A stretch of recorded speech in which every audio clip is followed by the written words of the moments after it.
Mombasa residents have protested the county government preparedness, leading to the demolition of an 11-story building on Kilifi Corner Fires Estate in the coastal town in an operation spearheaded by the Kenya Defence Forces. Business persons operating adjacent to the now demolished building said that the structurally unsound building are counting losses, or rather the business persons operating adjacent to the now demolished building said to be structurally unsound are counting losses following the impact of the demolition that left the premises with the shattered windows.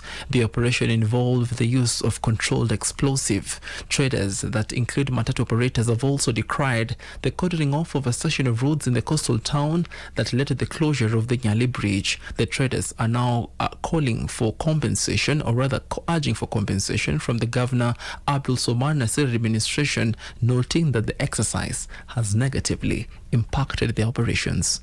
Hatuna TV, hatuna radio, hatukupata habari.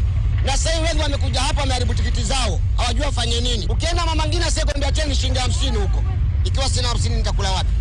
Lakini watu zaidi ya 500 hawako kazi. Rafiki zangu, leo tunakula nyumba. Maisha ni magumu. Hii masuala hii kwanza, tangu hii nyumba ianze kuanguka kwanza iko na siku ngapi? Serikali imekuwa tu wanakuja na badilishana mashift pale.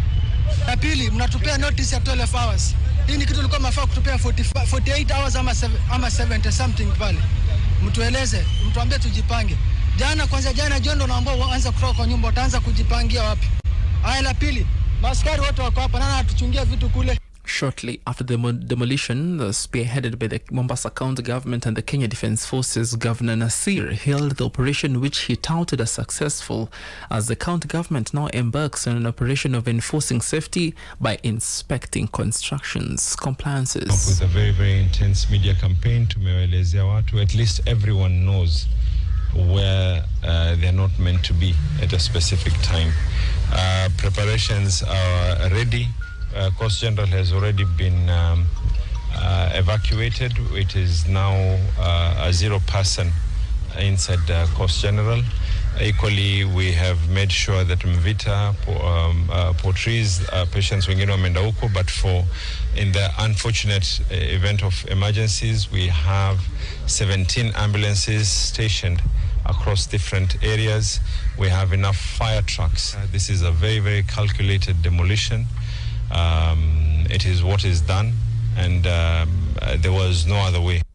Pearl Newsbeat. And the Speaker of the National Assembly, Moses Wetangula, has revealed that investigations into the incident in which 2 female members of Parliament were caught fighting at Parliament buildings has commenced. The Tuesday incident involved ODM-nominated MP Umulkhair Harun Mohammed and her UDA counterpart at the Iyala Falhada Iman. The Speaker says this is after the violent altercation was brought to his attention by the Chief Sergeant at Arms via the Clerk of the National Assembly. Similarly, the National Assembly has banned the nominated MP Falhada from Parliament for 90 days and is expected to table a written apology within that time. For nominated MP Umulkhair, Wetangula announced a lifeline for her, as she will be offered the chance to explain herself before the House. A host of women leaders under KDF-Led, led by Veronica Maina, also weighed in on the matter and urged for a de-escalation of the brawl. Though we were not there, and we should not, as for the state, build, let's not build a whole mountain out of a small molehill. Let's not build it. Let's de-escalate. Your agenda should always be de-escalate. This is the season for media to choose what to air. Even social media, be perceptive on what you're sending on social media. Do we actually have a big problem with the person who posted the video? Ni mambo ambayo yamefanyika na yametendeka, na si kwamba yametendeka tu kwa viongozi wa kike. Tumeona Machakos viongozi wamepigana, tuliona Kisii, tuliona Nyamira, watu wamepigana katika county assemblies ndani. So haitakuwa vyema tuendelee kunyanyasa wanawake.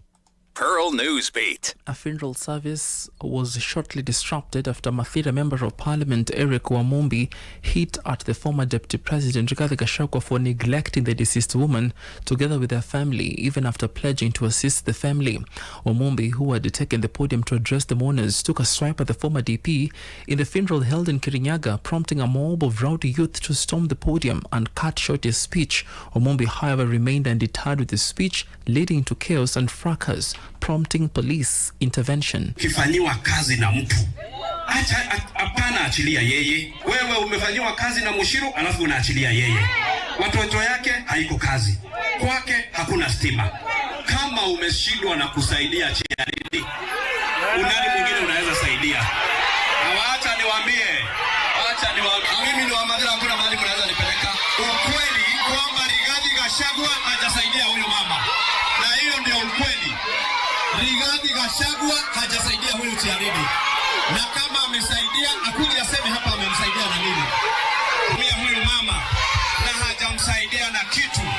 Na sisi kama watu wa Mathira hatuungi Rigathi Gachagua mkono. Rigathi Gachagua allied leaders present at the venue castigated Wamumbi, who is an ally of President William Ruto's remarks, asserting that the event was not a political rally. Katika mazishi hakuna siasa. Watu wameongea na hapa tuko Kirinyaga. Tumekumbali ili tusikane kwa amani. Mwenye amekuja kutisi watu ni Wamumbi, na ndio unaona sasa umma umekasirika, ukamwambia keti.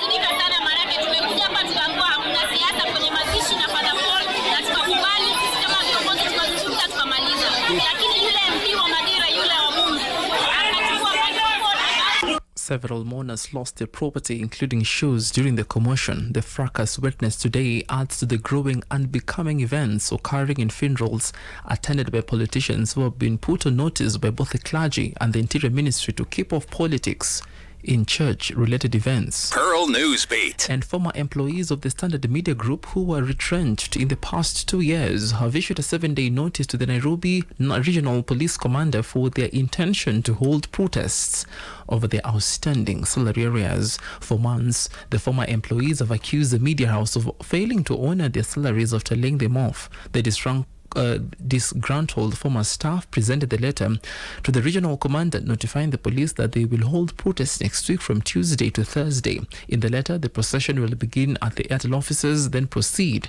to the General Motors before presenting their petition at the Standard Media Group offices on Mombasa Road. Pearl Newsbeat. And farther afield, US President Donald Trump's trade war boiled over as China and the European Union adopted retaliatory tariffs against US goods, fueling fresh market volatility. Trump's latest salvo of tariffs came into effect on dozens of trading partners earlier Wednesday.